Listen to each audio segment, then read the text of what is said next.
كمان كانت واقفه انتاجيا وتم معاوله الشؤون لكن الحصول على او عمل تسهيلات ده مش موجود. القياده تقول لكن على المستوى الادنى ممكن اي حد يحط عصايه في العجله ويوقف الدنيا وما فيش حاجه تحصل.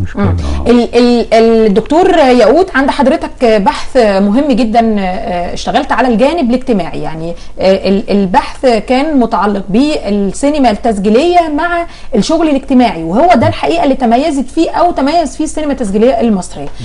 القضايا المجتمعيه اللي اشتغل او اللي اهتم بيها رواد السينما التسجيليه في مصر كان اهمها ايه، وحجم الانتاج كان فيها شكله ازاي؟ هو حضرتك البحث اللي اشرت عليه هو بيتناول كل الاتجاهات، هو اسمه كده اتجاهات السينما التسجيليه من 80 ل 2010. ده بحث مقدم من المركز القومي للبحوث الجنائيه والاجتماعيه. وهو الحقيقه يعني البحث بيتناول كل هذه الاتجاهات اللي هم السته تحديدا، اللي هي افلام التعليميه والعلميه، وافلام السيره الذاتيه والشخصيات، افلام السياحه والاثار، افلام الفن، افلام الواقع الاجتماعي.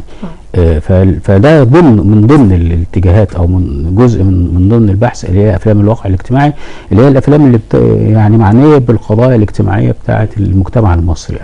هو الحقيقه يعني من بدايات السينما تقريبا يعني الحقيقه في يعني جهد كبير جدا من رواد السينما في مصر العظام جدا، اللي على راسهم طبعا بيجي طبعا محمد بيومي بدايته من سنه 23، وبعد كده بقى الجيل بتاع سعد نديم وصلاح التهامي وهاشم النحاس وكل الجيل العظيم ده وسمير وعوف ومعظم المخرجين على فكره الكبار بتوعنا حتى بتوع الروايه اشتغلوا بداوا حتى تسجيلي. سمير عوف نفسه على ذكر ان حضرتك ذكرت اسمه. الحقيقه عنده معارض لمجموعه من افلامه التسجيليه فضلت فتره طويله جدا في اوروبا، يعني الناس كانت بتدخل علشان تشوف الافلام، عارفينه اكتر من هنا. سمير عوف ما حدش هيعرفه مع انه قامه كبيره جدا الا اللي هيذاكره عشان هيعمل عنه حاجه، عشان يعمل عنه شغل وهيبقى متخصص، لكنه فعلا معروف بره اكتر ما معروف هنا في مصر. وهو سمير عوف بيحصلوا على جوائز عالميه بره اكتر من المحليه. حضرتك الفيلم اللي اتكلمت عليه فرش وغطا هو اسمه خرق باليه، يعني بالترجمه بالانجليزيه خرق. انا للاسف لما كنت في مهرجان اسطنبول السنه اللي فاتت كان الفيلم الوحيد اللي كان في المهرجان هو فيلم احمد عبد الله اللي هو ترجمته انا ساعتها حتى في اسطنبول خرق باليه، وقالوا سموه فرش وغطا. فللاسف يعني احنا الافلام دي عندنا ما لهاش قيمه. فيلم عالي جدا فنيا وموضوعيا وفكريا، وزي ما الدكتوره اتفضلت وقالت الدوكو فيكشن شيء يعني اتجاه يعني يعني في تجريب في السينما عندنا، فما ننتهيش التجارب دي. نرجع للواقع الاجتماعي والمشكلات الحقيقه. فهو يعني زي ما الدكتوره برضه اتفضلت وقالت ان ما فيش مشكله اجتماعيه لم تناقشها السينما التسجيليه، بدءا من يعني مثلا من حتى اطفال الشوارع، فيلم مثلا الطفل الشقيان بتاع نادية سالم، فيلم الناس والبحيره بتاع هاشم، علي العصاري بنتكلم عن القضايا الاجتماعيه المهمه. خيري بشاره مثلا عنده حديث القريه وعنده طبيب الارياف، فيلم عظيم جدا جدا لداود عبد السيد اللي هو راجل حكيم في شؤون القريه والتعليم. سمير عوف رحله من الشمال للجنوب، كتير جدا من الشباب الابلودي بقى طبعا اغنيه توحى الحزينه عندها وحصان الطين، دي لوحدها عالم اخر، عالم تاني يعني. فالحقيقه يعني كل المخرجين ومحمود سامي عطا الله اسماء كبيره جدا وتاريخ كبير جدا الحقيقه، واللي يحترم في دول ان في ناس انا بسمع عليهم رهبان السينما التسجيليه اللي ما اشتغلوش غير في التسجيل بس، لانه هو مش معروف مجتمعيا يعني حتى ما حققش شهره مجتمعيه، هو بيشتغل فن من اجل الفن، يعني هو ده ما يطلق عليه، لان لا انا عندي دعم مادي وعنده وجهه نظر ولا انا عندي شهره انا هقدر احصل عليها. لان انا هعمل النهارده فيلم روائي طويل، بكره خلاص اتشهرت، بعد بكره بقيت بسافر مهرجانات وبقى اسمي بيتقال وبقى اسمي بيتحط على اغلفه المجالات. لكن السينما التسجيليه لا لها جمهور في الداخل، هي رساله عندهم يعني هو الفيلم لو خلاص اخذ خد جايزه هنشتغل عليها. هي دي الفكره. هو ده بيشتغل على امل ان هو ياخد السينما للسينما وللفن وللناس وللمجتمع. فدي نوعيه من المخرجين الحقيقه تحترم جدا، هي ما اغرتخاش السينما الروايه الطويله زي ما كاتب في البحث. طبعا في كم كبير جدا، لانه كمان غالبا المخرج السينما التسجيليه بيبقى شخص اصلا مثقف وعنده وجهه نظر وعنده فكر وعايز من خلال، يعني هو مش مساله بني ادم بيلف ويلتقط لقطه ويبني عليها ويعمل فيلم جاست فور الفن. لا، ده عنده موقف من الحياه فبيعرض وجهه نظره وممكن يفني عمره فعلا عشان يوصل وجهه نظره دي ويوعي الناس ويلفت نظرهم لنقطه معينه. يعني فيلم فرش وغطا ده مركز قوي على فكره حي الزبالين والمعاناه اللي بيعانوا، يعني هو ممكن يبقى وراه فكر يساري. بغض النظر يعني قضيه اجتماعيه، يعني حتى آل التلمساني ما هم يساريين، عاملين مجموعه مساجد، عاملين عن القرآن، يعني لا يعني هو الاتجاه الفكري لا يضر ابدا، لا على الاطلاق، بالعكس هو ده هو هيدعمه، هو هيدعمه.